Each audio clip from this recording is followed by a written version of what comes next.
Ayata Tarhaou en direct de l'hôpital. Ayata, la situation semble se dégrader.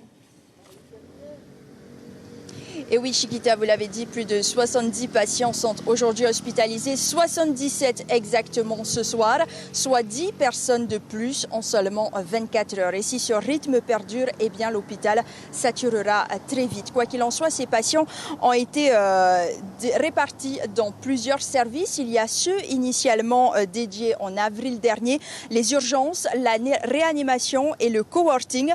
Dans le second, par ailleurs, 6 malades sont en intubation trachéale à l'heure actuelle.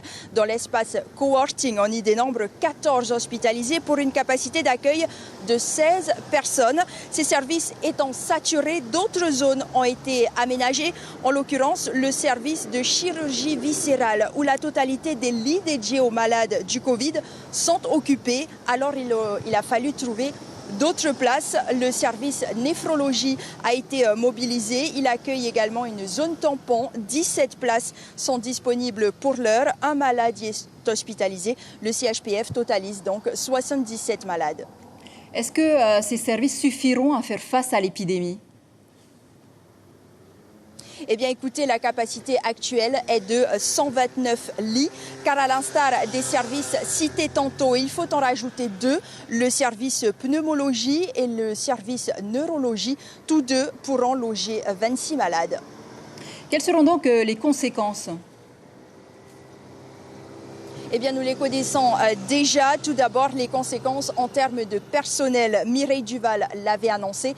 Pour y faire face, l'hôpital a déjà identifié des ressources. Ils feront appel aux anciens, aux retraités, aux plus jeunes personnels soignants retraités.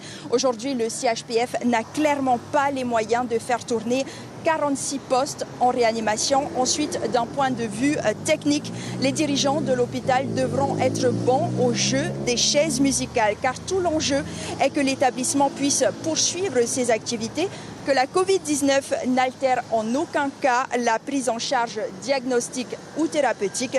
Demain, la direction de l'hôpital rencontrera le pays juste avant le Conseil des ministres.